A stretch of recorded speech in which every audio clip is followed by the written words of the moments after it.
주님께서 새날을 주시니 감사드립니다. 날마다 우리의 삶에 주님의 은혜를 깨닫고 감사가 넘치게 하시옵소서. 주님을 날이 갈수록 몸과 마음과 뜻을 다하여 더욱 사랑할 수 있도록 우리의 영혼의 눈을 열어주시옵소서. 진실로 주께서 이 아침도 역사하여 주셔서 우리에게도 스데반처럼 우리의 눈이 열려 하늘을 바라볼 수 있도록 도와주시고 천국을 바라보며 살아가는 사람들이 되게 하여 주시며 날마다 성령의 충만함으로 살게 하시고 용서할 줄 아는 사람들이 되게 하여 주시며 진리를 지키며 천사와 같은 얼굴로 살아갈 수 있도록 은혜 위에 은혜를 부어 주옵소서. 주님께서 이 아침도 우리의 눈을 열어 주의 법의 기이함을 보게 하여 주시고 주께서 깨닫게 하시옵소서. 예수님 이름으로 기도드립니다. 아멘. 오늘 말씀 사도행전 20장입니다. 17절부터 27절. 사도행전 20장 17절부터 27절입니다.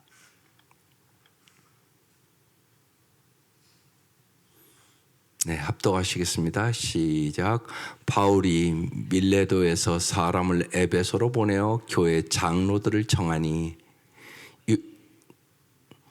오매 그들에게 말하되 아시아에 들어온 첫날부터 지금까지 내가 항상 여러분 가운데서 어떻게 행하였는지를 여러분도 아는 바니 곧 모든 겸손과 눈물이며 유대인의 관계로 말미암아 항상 시험을 참고 주를 섬긴 것과 유익한 것은 무엇이든지 공중 앞에서나 각 집에서나 거리낌 없이 여러분에게 전하여 가르치고 유대인과 헬라인에게 하나님에 대한 회개와 우리 주 예수 그리스도에 대한 믿음을 증언한 것이라.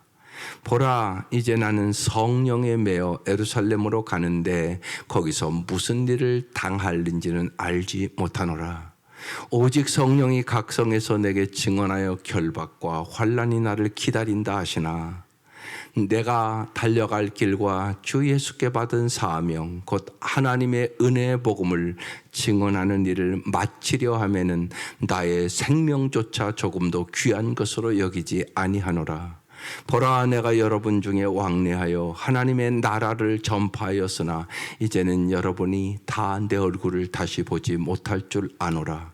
그러므로 오늘 여러분에게 증언하거니와 모든 사람의 피에 대하여 내가 깨끗하니 이는 내가 꺼리지 않고 하나님의 뜻을 다 여러분에게 전하였음이라. 아멘. 오늘 말씀의 제목이 생명도 아끼지 않는 사명자입니다. 사람이 행복하게 진짜 살려면 여러분 반드시 세 가지가 있어야 돼요. 첫 번째는 평안. 평안은 관계에서 오는 거예요. 하나님과의 관계와 인간의 관계가 아름다운 사람은 평안이 있어요. 여러분의 가정도 그렇죠. 예, 온 가족이 하나님을 잘 경외하고 하나님을 경외하면 죄를 안 지니까요. 그리고 하나님을 사랑하고 정말 서로 사랑하면 가정에 평안이 오죠. 그 다음 두 번째는 성숙해야만 행복해요. 성숙한 만큼 행복한 거야. 성숙하지 않으면 자꾸만 별거 아닌 걸 갖고 싸워요. 그러니까 젊은 때는 많이 싸우잖아요, 부부간에도. 근데 지나가나 보면 시시하고 별거 아닌 걸 갖고 자꾸 싸우는 거지. 성숙하지 않아서 그런 것이에요. 성숙하지 않으면 어린아이와 같으니까. 어린아이는 이제 나이가 어릴 때 보면 날마다 싸우죠. 근데 부부간데도 그런 가정들이 있단 말이에요. 왜요? 성숙하지 않아서 그런 겁니다. 그래서 성숙한 만큼 행복해요. 그러니까 성숙하기를 힘써야 행복해지는 거예요. 그러니까 신앙생활은 뭐냐? 자꾸 성숙해가는 것이. 마음이 자꾸 넓어져야 돼요. 예, 성숙하면 마음이 넓어져요. 그래서 모든 것을 포용할 수 있는 능력이 자꾸 생기는 거죠. 그러니까 예수의 마음을 갖는 거죠. 또 하나는요, 오늘 말씀이에요. 사명을 깨달아야 돼요. 사명을 깨달으면 어떤 환경에서나, 아니 죽음도 이길 수 있는 힘을 얻어요. 그러니까 사명을 아는 사람만 진짜 나의 시간도 물질도 나의 모든 것을 가치 있고 의미 있는 일에 헌신할 수가 있게 되는 거죠. 그래서 세 가지가 진짜 행복의 조건이에요. 평안, 성숙, 사명. 그럼 여러분, 사명이 뭡니까? 사명이라는 것은 헬라어 디아코니아라는 단어예요. 봉사, 섬김, 직분이라는 의미도 있어요. 참 중요한 의미예요. 그래서 정의를 쉽게 내린다면 사명자는 자신의 전공과 직업과 삶으로 복음을 드러내는 사람이에요. 다시 말해서 복음이신 주님을 본받아 누군가를 위하여 섬김의 삶을 살아가는 사람이 사명자예요. 그러니까 내가 사명을 깨달았다 그런 것은 내가 이 땅에 정말 아름다운 섬김의 사람으로 살아야지, 이걸 깨달은 사람이 사명을 깨달은 사람이에요. 그 사람이 어디에 있든지 그 사람이 무엇을 하든지 그건 상관이 없어요.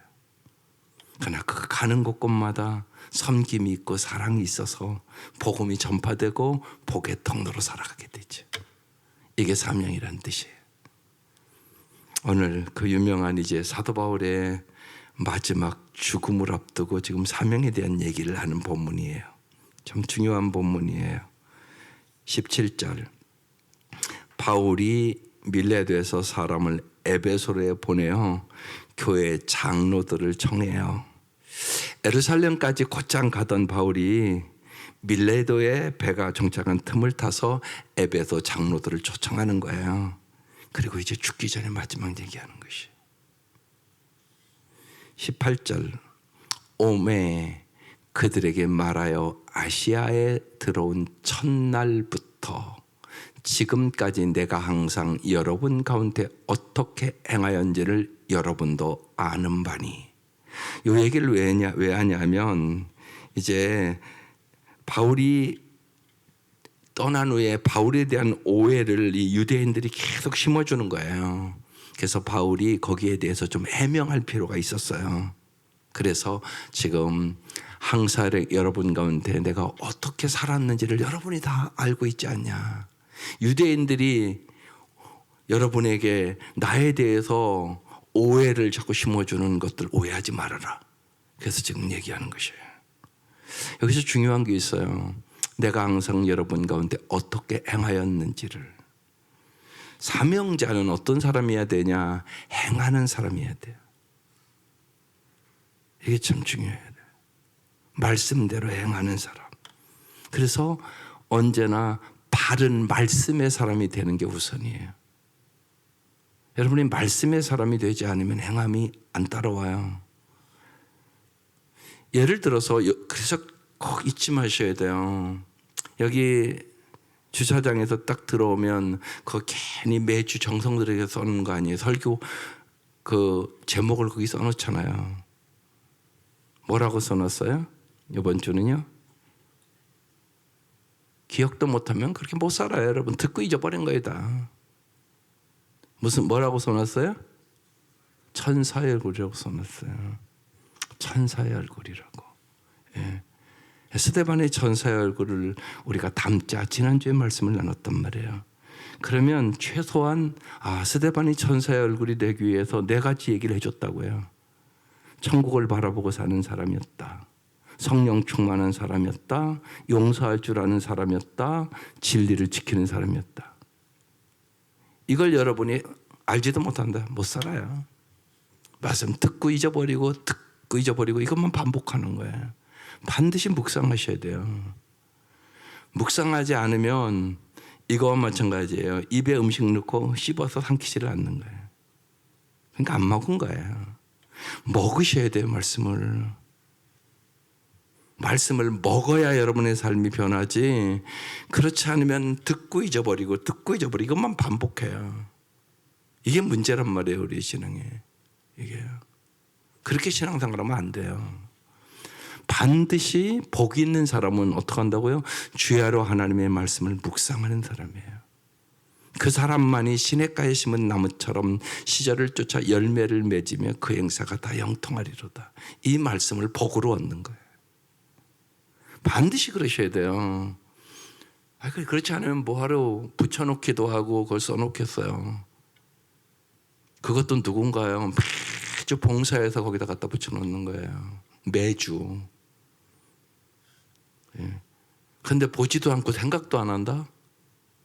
그 섬기는 사람은 너무 서운하잖아요. 그렇게 신앙생활 하니까 안 변하는 거예요, 여러분이. 그래서 기쁨도 없고 더 주님의 깊은 사랑을 못 느끼는 거예요. 하나님의 깊은 사랑은요, 반드시 행함으로 느끼는 거예요. 자꾸 예를 들면 저희 교회는 가정교회니까 목자 목녀하라고 그러잖아요. 왜요? 그거 안 해보잖아요.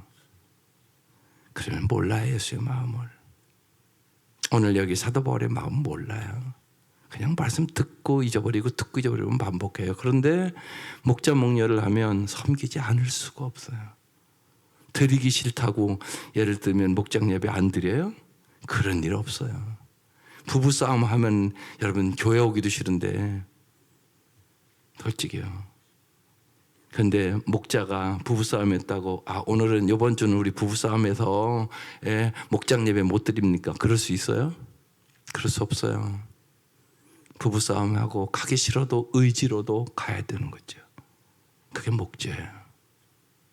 그러니까 그때 예수의 마음을 알아요. 어제 청년이 그랬어요. 제가 목자를 해야 돼요. 그 청년이 감사하게요. 날마다 11시 되면 기도를 시작해서 1시간씩 날마다 기도를 한대요. 청년 참 귀한 청년이에요. 날마다 1시간씩. 11시 딱 되면 기도 시작한대요. 1시간씩 한대요. 청년이. 네. 그러면서 그런 얘기를 하더라고요. 목사님, 목자를 꼭 해야 돼요. 제가 그래서 왜 목자를 해야 되는가 하면 예수의 마음을 알기 위해서. 내가 목자를 해야 진짜 귀로 만들었던 말씀이 내가 행해야 되니까.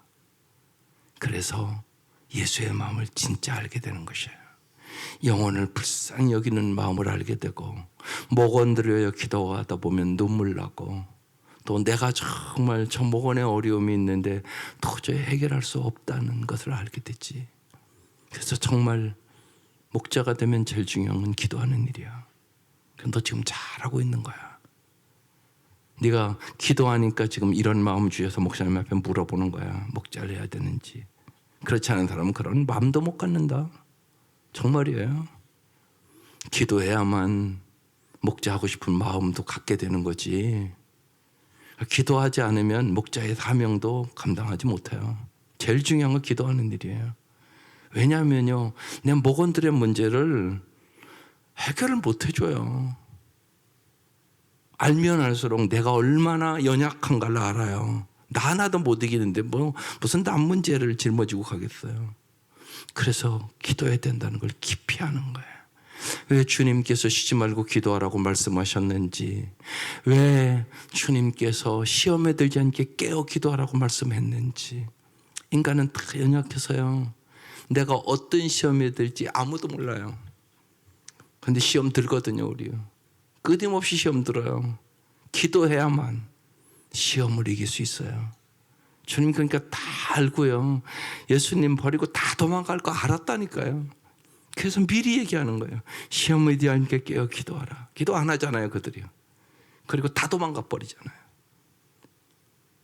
심지어는 베드로가 너 다 굴기 전에 나 3번 부인해. 다 알잖아요, 주님이요. 뭐 아니라고요? 소용없어요. 딱 닥치니까 딱 3번 부인하고 말잖아요. 그러니까 예수님 말씀이 맞잖아요. 그래서 주님이 우리에게 언제나 시험에 들지 않게 깨어 기도하라. 기도하지 않으면 인간은 별 수 없어요. 하나님이 도와주셔야만 유혹을 이길 수 있고 시험을 이길 수 있고 승리할 수 있는 것이에요. 오직 주님의 은혜로 승리하는 것이죠. 이걸 깨닫는 거죠. 그래서 사명자는요, 행하는 사람이에요. 내가 항상 여러분 가운데 어떻게 행하였는지를 여러분도 알지 않냐? 에베소 장로들에게 얘기하는 거예요. 그래서 사명자는 행함의 사람이 되어야 되고 바른 말씀의 사람이 되어야 되고 자기를 부인하는 사람이 되어야만 진정한 사명자로 살아갈 수 있게 되는 것이죠. 19절. 그러면서 언제나 저도 이 말씀은 붙들고 사는 말씀이네요. 이게 목회예요. 곧 모든 겸손과 눈물이며 유대인의 간기로 말미암아 당한 시험을 뭐 한다고요? 참고 주를 섬긴 것과. 목회는 한마디로 이 말씀에 정의를 내면 주를 섬기는 것이에요. 그런데 주를 섬기는 것이 주님의 양을 섬기는 것이에요. 그래서 주님께서 디베레 바닷가에 가서 그러는 거죠. 내가 이 사람들보다 나를 사랑하느냐? 그렇게 물어요. 요한의 아들 시몬아. 그러면서 뭐라고 그래요? 내 양을 먹이라고, 내 양을 치라고, 내 양을 먹이라고 다시금 사명을 불어넣는 거예요. 그리고 베드로가 새로운 인생으로 돌아오는 것이에요. 우리도 동일한 것이죠. 그래서 이게 참 중요해요. 특별히 우리 목자 목녀들은 꼭 기억해야 되는 말씀이에요. 어떻게 주님이 맡기신 양들을 보살피냐? 세 가지. 첫 번째, 겸손. 겸손에 언제나 은혜를 받아요. 은혜 받아야 감당해요. 네, 내가 은혜를 받아야 감당하는 것이에요. 겸손. 겸손은 쉽게 얘기하면 뭐냐면요, 자기를 생각지 아니하고 주님을 생각하는 거예요. 그게 겸손이에요. 자기를 생각하지 않고 주님을 생각하는 것. 그게 겸손이에요. 그래서 언제나 겸손한 사람은 습관이 이게 돼야 돼요. 주님이라면 어떻게 하실까? 이게 물어줘야 돼요. 어떤 일들 남에 있어서. 별일이 다 있잖아요. 언제나. 주님이라면 이 속상할 때 어떻게 하셨을까? 주님이라면 이 절망이 왔을 때 어떻게 하셨을까? 이렇게 물어보고 살아가는 이게 겸손. 이게 겸손. 주님이 도와주지 아니하시면 할 수 없으니까. 이게 겸손이에요. 예. 겸손하면 언제나 심령이 가난한 자가 되고요. 하나님이 나와 함께 하심을 경험하게 돼요. 이게 겸손이에요. 예. 자기를 생각하지 않고 주님을 생각하는 것. 주님이라면 어떻게 하실까 항상 물어보는 것. 쉽게 이렇게 말씀드리면 되겠어요. 이게 겸손. 그 다음에 눈물이에요. 사랑하면 눈물이 나요. 불쌍히 여기면 눈물이 나요. 그 영혼이 불쌍한 거예요. 너무나. 하나님 우리가 영혼을 사랑하기를 원하는 거예요. 예수를 안 믿는 게 너무나 마음 아파서 눈물 나는 거. 기도하면 그 마음을 꼭 줘요. 예. 어제 그 청년이 그러더라고요. 예, 우리 교회에 자기가 아는 한 청년이 있는데 그 청년이 너무나 안 됐대요.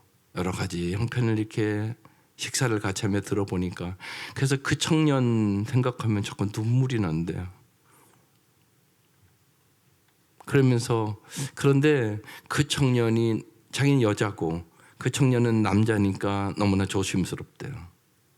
그래서 청년 중에 동성일이 서로 이렇게 영혼을 잘 돌보는 사람들이 있었으면 좋겠다고. 나는 너무나 조심스럽대. 사람들이 오해할 수도 있고 자꾸 만나면. 근데 정말 위로해주고 싶대요. 예, 자기보다 나이는 어리니까 정말 붙들어주고 싶대요. 근데 너무 조심스럽대요. 동성이 아니니까. 사람들이 오해하기도 쉽고 그럴까 봐. 그렇죠. 그래서 중요해요. 예. 무지하게 서로 돌보는 게 중요해요. 그 형제 기도하면 자꾸 눈물이 난대요. 이게 중요한 얘기예요. 여러분의 눈에 눈물이 있으셔야 돼요. 있잖아요. 안타까운 사람이 없으세요? 목자 목녀는 말할 것도 없어요. 내가 눈물이 말랐다. 은혜가 없는 거예요. 반드시 눈물이 있어야 돼요. 목회자도 마찬가지예요. 눈물이 있는 목회자가 돼야 참된 목회자가 돼요. 믿지 않는 자들을 위한 눈물이 있어야죠. 지옥으로 가는데 아무렇지도 않다고요? 아니요. 언제나 병원에 가면요, 큰 대형 병원에 가면 암수를 하는 사람이 있어요, 그죠? 그러면 이제 수술실에 들어가잖아요. 그럼 가족들이 거기 쭉 앉아서 참 마음이 통해요, 서로요. 똑같이 암 환자를 가진 사람들은 금방 마음이 통해요. 다 눈물이 있어요. 눈물이 없겠어요. 그 고통을 서로 알잖아요. 사람이 육신의 생명을 위해서도 눈물이 있어요. 하물며 기도하면 영혼을 위한 눈물이 반드시 있게 되죠. 그게 주님의 마음이에요. 그러니까 기도한다는 것은 주님의 마음을 아는 거예요. 자꾸만 주님의 마음을 알아야 철든 신앙인이 되는 거예요. 주님의 마음을 모르면 아직은 철든 신앙인이 아니에요. 나이 든다고 철드는 거 아니에요. 오래 믿는다고 철드는 거 아니에요. 그래서 정말 기도해야 철들어요. 말씀을 깨달아야 철이 드는 거죠. 그렇게 철은 들어가는 거예요. 자꾸만. 그래서 반드시 뭐가 있냐? 눈물이 있어요. 사도 바울이 그 얘기를 하는 거예요. 정말로 사랑하기 때문에 눈물이 있다고. 영혼들이 너무나 불쌍히 여겨서 눈물이 난다고. 예수님을 깊이 생각하면 눈물 나요. 힘들고 속상하고 어려운 일이 반드시 복음을 전하는 데는 있어요. 반드시 있어요. 있는 게 정상. 반드시 있어요. 그때 예수님을 생각하는 것이에요. 그때 예수님 마음을 아는 것이에요. 그리고 내 눈에 눈물이 흐르는 것이에요. 아, 이게 주님의 마음이었구나. 그 생각을 하는 거예요. 그래서 바울이 기가 막힌 얘기를 하는 거예요. 정말 내가 겸손으로 눈물로. 또 하나 있어요. 유대인의 관계로 말미암아 당한 시험을 뭐 했다고요? 참고 인내. 그래서 이 세 가지는 마음에 새기세요. 우리 신앙생활에 무척이 중요한 단어예요. 겸손과 눈물과 인내. 이게 양들을 돌보는 사람들의 마음이에요. 중요한 사도 바울의 이제 마지막 고백을 하는 거야. 내가 당신들을 그렇게 섬겼다고. 겸손으로 항상 주님을 의지하면서, 그리고 기도하면 눈물로, 그리고 정말 수없는 유대인의 관계로 핍박과 고통이 있었는데 인내로 참고 섬겼다. 그렇게 말씀하고 있는 것이죠. 참 기가 막힌 말씀입니다. 항상 이 말씀으로 이기셔야 돼요. 20절. 유익한 것은 무엇이든지 공중 앞에서나 각 집에서나 거리낌 없이 여러분에게 전하여 가르치고. 이게 부모의 마음이죠. 부모는요, 언제나 자녀의 유익을 위한 거죠. 그래서 끊임없이 잔소리를 안 할 수가 없어요. 성경도 그렇더라고요. 우리가 이전에 신명기 나눌 때 하나님이 끊임없이 말씀하시고 또 말씀하시고 아주 반복적으로 말씀을 하세요. 부모도 그래요. 자녀들의 유익을 위하여 중요한 것은 얘기하고 또 얘기하고 얘기하고 또 얘기하고. 자녀들은 깨닫지 못하니까 잔소리 그만하라고 그러지만 부모는 그만둘 수가 없어요. 주님은 보기 때문에. 여러분도 보기 때문에 자녀들에게 얘기하고 또 얘기하고. 어떤 때는 얘기를 못하고 참지만 속은 부글부글 끄는 그 마음을 안 가질 수 없는 게 부모잖아요. 바울이 그 마음을 가지고 유익한 것은 무엇이든지 복음을 얘기하는 거예요. 언제나 하나님의 말씀을, 복음을 공중 앞에서나 각 집에서나 거리낌이 없이 여러분에게 전하여 가르쳤다. 그렇게 말씀하고 있는 거예요. 자기는 유익한 것은 복음을 얘기하는 거예요. 복음. 하나님의 말씀. 이것을 나는 안 가르칠 수는 없었다고. 그렇게 지금 고백하고 있는 본문이에요. 21절. 유대인과 헬라인들에게 하나님에 대한 회개와 무시개를 얘기했다는 거죠. 우리 주 예수 그리스도에 대한 믿음을 증언한 것이라. 이게 중요해요. 두 가지.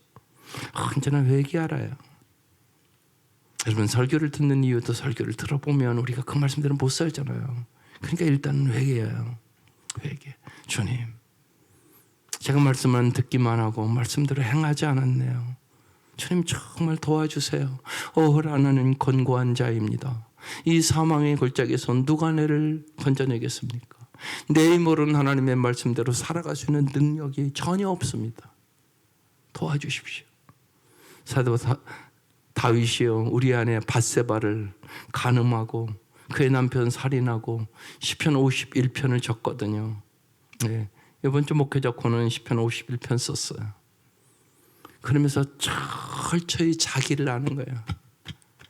하나님, 나는 정말 아주 속부터 다 죄악뿐입니다. 태어날 때부터 죄인입니다. 모태에서 죄악 중에 출산한 사람입니다. 그러면서 고백하는 것이에요. 기가 막힌 고백이죠. 예, 성경 전체에서 가장 아름다운 회개의 시가 시편 51편이에요. 잘 한번 읽어보세요. 예, 꼭 회개할 때마다 그 시편 51편을 읽어야 돼요. 저는 그 시편 51편을 신학학교 들어가고 딱 예배 처음으로 나에게 회개시킨 말씀이 시편 51편이에요. 저는 처음에 그 말씀을 주셨어요. 시편 51편을 읽고 회개하라. 이게 나에게 주었던 주님의 음성, 첫 음성이었어요. 그래서 시편 51편은 제가 깊이 느끼는 게 많아요. 나에게 준 첫 음성이었으니까. 한번 꼭 읽어보세요. 참된 회개가 있어야 돼요. 그래서 하나님에 대한 회개와 그 다음에 우리 주 예수 그리스도에 대한 믿음을 증언했다고요. 언제나 회개와 믿음을 증언한 거예요. 예, 목양하는 모든 일들이, 여러분이 목원을 돌보고 함께 기도하는 것들이 우리 주 예수에 대한 믿음을 갖게 하려고, 예수를 진짜 믿어야 된단 말이에요. 주 예수보다 귀한 것이 없음을 진짜 믿어야 된단 말이에요. 예수님만이 정말 길이요 진리요 생명심을 진짜 믿고 주님을 온전히 주님만을 의지하고 살도록 도와주셔야 돼요. 그래야 세상을 이기는 거죠. 예, 여러분, 믿음으로 세상을 이기는 거야. 내가 믿음이 진짜 있는지 없는지는 평범할 때 몰라요. 잘 될 때 몰라요. 어려울 때 아셔요. 그러니까 어려울 때 회개할 수 있는 기회고요. 사람은 어렵지 않잖아요. 그럼 회개를 안 해요. 못 해요. 어려울 때 거의 회개해요. 그리고 그때 정말 내가 믿음이 있는가 없는가를 그때 알아요. 그래서 많은 분들이 내가 믿음이 진짜 없었네 이걸 깨달아요. 믿음이 있는 줄 착각한 거예요. 근데 믿음이 없는 거예요. 예수를 의지한 게 아니에요. 돈 의지하고 권력 의지하고 사람 의지하고 세상에 썩어질 것 의지하고 살았단 말이에요. 그걸 고난을 통하여 깨달아요. 아, 그렇구나. 그래서 욕 같은 사람도요, 얼마나 여러분 하나님을 잘 믿었던 사람이에요. 근데 그 고난을 겪으면서 나의 가는 길을 오직 그가 아시나니 그가 나를 단련하시니 내가 정금같이 나오리라. 주님, 이전엔 내가 귀로만 들었습니다. 많은 경우 귀로만 들어요. 그러나 이제 내가 눈으로 보나이다. 그러면서 욥기 42장 마치는 거거든요. 여러분, 귀로만 들었던 하나님의 말씀이 정말로 눈으로 보여야 돼요. 진짜네, 하나님 진짜 살아계시네, 진짜 역사하시네, 주님만이 나의 생명이네, 이걸 경험하셔야 되는 거죠. 예, 그래서 바울은 언제나 하나님에 대한 회개와 우리 주 예수에 대한 믿음을 증언하는 거예요. 22절, 보라 이제 나는, 여기 중요한 단어가 또 나와요. 성령에 매여. 예, 성령에 매여 사는 거, 이게 성령 충만함이에요. 성령이 나를 지배하는 거예요. 성령이 가르쳐주는 거예요. 그래서 성령에 매여 예루살렘으로 가는데, 성령이 예루살렘으로 가라고 그러는 거예요. 거기서 무슨 일을 당하는지는 알지 못하느라. 주위에서 그래요. 예루살렘 올라가면 죽는다고, 가지 말라고. 근데 성령이 가라고 그러는 것이, 그 얘기하는 것이에요. 23절, 오직 성령이, 또 성령이라는 단어가 또 나오잖아요. 각성에서 내게 증언하여 결박과 환난이 나를 기다린다 하나. 주위의 동료들은 예루살렘 가면 죽으니까 같이 올라가지 말라고 그래요. 근데 성령이요, 결박과 환난이 너를 기다린다고 얘기해. 그럼 여러분 어떻게 해야 되죠? 올라가야 돼요? 도망가야 돼요? 사람은요, 누구나 어려운 일 만나잖아요. 그러면 어떻게 하고 싶죠? 도망가고 싶어요. 누구나 마찬가지예요. 어려우면 도망가고 싶어요. 그렇지 않은 사람이 어디 있어요? 그래서요, 성령 충만하지 않으면 하나님 말씀대로 못 살아요. 내 감정대로, 내 기분대로, 내 생각대로 변명하며 도망가죠. 그게 인간이에요. 그래서 시험에 드는 것이지. 누구나 마찬가지. 어려운 일 만나면 모든 사람은 도망가고 싶다. 그게 정상이죠. 그러나 성령이 딱 나를 지배하면 환난과 결박이 기다리는데 거기로 올라가는 거지. 이번 주에 이제 스데반 설교하지만 스데반 알았어요. 스데반 그 설교하면 유대인들에게 죽을 걸 왜 몰랐겠어요.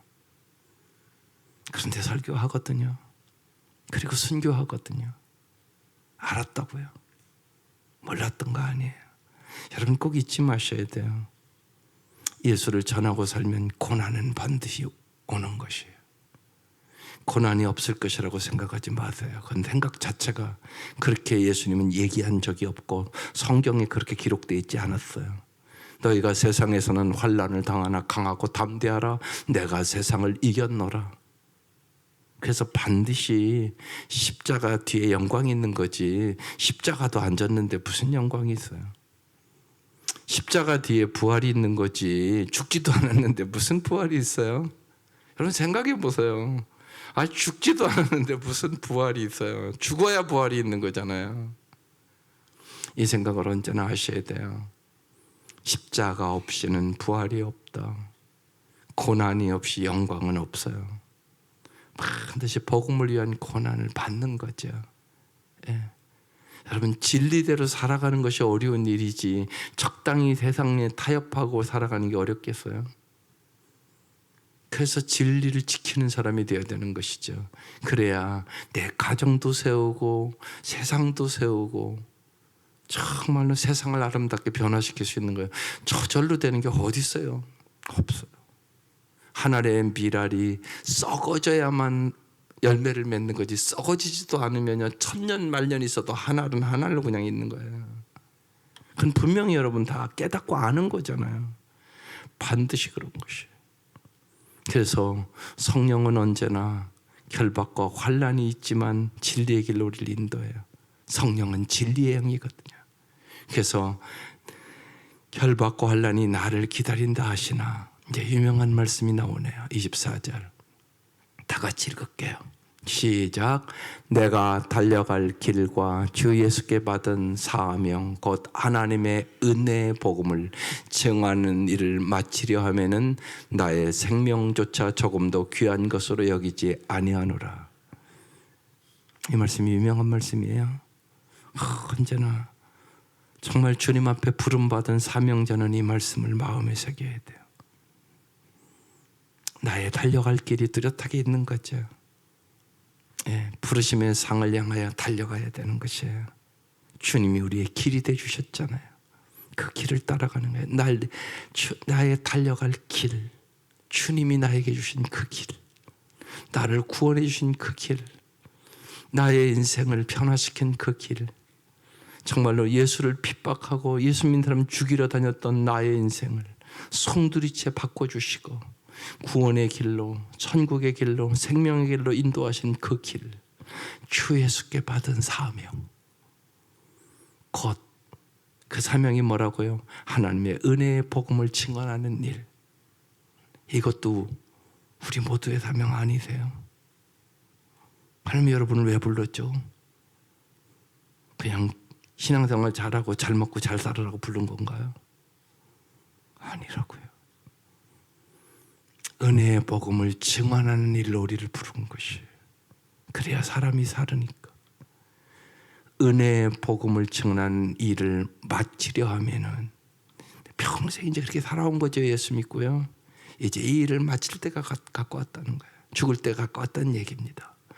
나의 생명조차 조금도 귀한 것으로 여기지 아니하노라. 생명보다 귀한 복음. 왜요? 복음은 영생을 주니까. 내 육신의 생명 한 번밖에 살아갈 수 없는 생명인데 이 육신의 생명보다 귀한 복음, 영생을 주는 복음을 위하여 나의 생명을 버리겠노라. 그 말씀이에요. 여러분의 남은 생명 어디서 사용하실래요? 그냥 오래 사는 게 좋은 게 아니에요. 무엇을 위해 사느냐가 중요한 일이죠. 제가 그래서 어제 시니어 예배에게 무지하게 강하게 얘기를 했어요. 네. 기도는 결단이라고. 그냥 입술로만 하는 말장난하지 말라고. 기도는 결단과 헌신과 다짐이라고. 기도한 대로 살아내야 되는 거라고. 그래서 기도하는 거지, 입술로만 기도하는 것은 하나님 보시기에 말장난하는 거라고. 아주 강하게 좀 말씀을 드렸어요. 기도하시라고. 새벽에 와서 교회 와서 기도하면 최고 좋고, 정말 여러분 우리의 믿음의 조상들을 생각해 보세요. 심리씩 걸어와서, 저 농촌에 있을 때도 그랬어요. 심리씩 새벽 예배 걸어서 나오는 분들이 있었어요. 그런 열심이 없어요. 그냥 자기 편리한 대로 예수 믿어요. 예배의 중요성도 없어요. 이제는 별로요. 수요예배 안 나오는 장로님들도 있잖아요.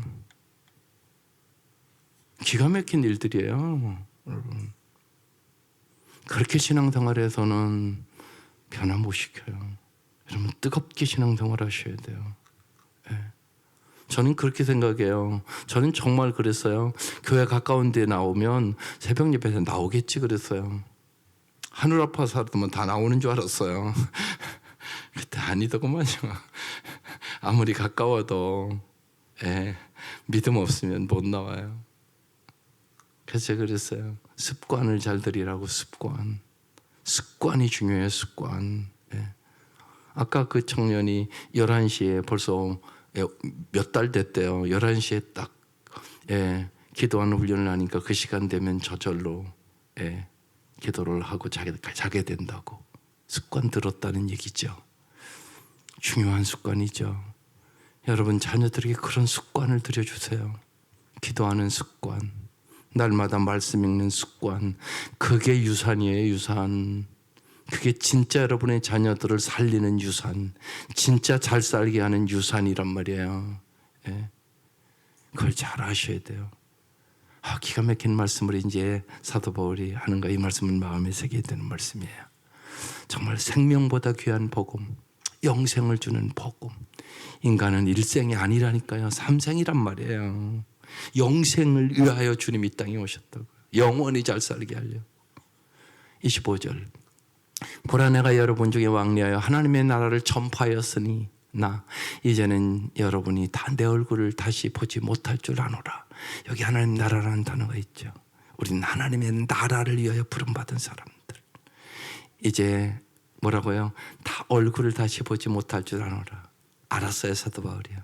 내가 예루살렘에 올라가면 이제 죽을 줄 알고 하는 얘기예요. 26절. 그러므로 오늘 여러분에게 증언하거니와 모든 사람의 피에 대하여 내가 깨끗하니. 이건 무슨 말씀이냐면요, 나는 내가 만나는 모든 사람들에게 복음을 전했다고. 그러니까 복음을 전하지 않으면 당신에게 책임이 있다는 얘기예요. 그게 에스겔서에 나오는 말씀이에요.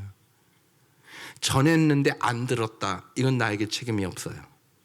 그런데 내가 안 전했다, 넌 책임이 있어요. 그러면서 뭐라고 그래요? 이거와 마찬가지라고요. 파수꾼이 적이 쳐들어오는데 나팔을 불어야 되는 거예요. 그런데 나팔을 안 불고 도망갔다? 이건 사형감. 그죠? 그건 사형감이에요. 그건 똑같다고 얘기하는 거예요. 복음의 나팔을 너희는 불어야 된다는 것이에요. 그렇지 않으면 사형감. 사도 바울은 그 얘기를 하는 것이에요. 모든 사람의 피에 대하여 내가 깨끗하다. 나는 내가 만나는 모든 사람에게 최선을 다해서 복음을 전했다. 그 얘기를 저렇게 표현하고 있는 거예요. 27절. 이는 내가 꺼리지 않고 하나님의 뜻을 다 여러분에게 전하였습니다. 이렇게 평생을 살았어요. 그리고 이제 죽음이 가까우는 그 시간에 사랑하는 에베소 장로들을 놓고 마지막 부탁을 하는 것이에요. 오늘 본문이에요. 여러 가지로 주는 주의 음성이 있는 본문입니다. 이 말씀 잘 부여잡고 이 땅에 살아가는 동안 영혼을 구원하고, 정말 먼저는 살아가는 가족들부터 구원하고 기도하며 영혼을 돌보는 일에, 정말로 가치 있는 일에 우리의 사명을 깨닫고, 주님이 왜 나를 부르셨는지, 왜 예수를 믿게 했는지, 왜 주님이 나에게 천국을 주시기를 원하시는 건지, 여러분 깊이 깨닫고 사명을 가지고 살아가는 저와 여러분 되시기를 주의 이름으로 축원합니다. 기도드리겠습니다. 하나님 감사합니다. 주님 감사합니다. 우리에게 영원한 사명을 주셔서 감사합니다. 한 번밖에 살 수 없는 인생, 진실로 우리의 몸과 마음과 뜻을 다하여 주님을 사랑하게 하여 주시고 사도 바울에게 주었던 그 은혜를 우리에게 부어주셔서 무엇보다도 하나님 저희들이 기도의 사람이 되게 하여 주시고 날마다 무엇보다 예수님의 마음을 알게 하여 주셔서 우리에게 겸손을 주시고 눈물을 주시고 인내하며 주의 복음을 전하게 하여 주시고 뜻이 하늘에서 이루어진 것처럼 이 땅에 하나님의 나라가 이루어지기를 날마다 사모하며 기도하게 하여 주시고 기도할 때마다 주님 우리가 사랑하는 영혼들 위에와 내가 사랑하며 기도하는 영혼들이 주님 안에서 풍성한 삶을 살아갈 수 있도록 저희들을 축복의 통로로 사용하여 주시옵소서. 주님 귀한 예물 드립니다. 하나님 역사하여 주시옵소서. 사랑하는 이 딸을 진실로 구원하여 주시기를 원합니다. 병마에서 구원하여 주시옵소서. 영혼의 모든 병듦을 치료하여 주시옵소서. 진실로 주님 안에서 참다운 자유와 평안을 가지고 사랑할 수 있도록 사랑하는 딸에게 주님의 긍휼과 자비를 베풀어 주시옵소서. 예수의 이름으로 악한 영들은 물러갈지어다. 예수의 이름으로 병만은 물러갈지어다. 예수의 이름으로 참된 자유를 얻을지어다. 주님 역사하여 주시옵소서. 예수님의 이름으로 기도드립니다. 아멘.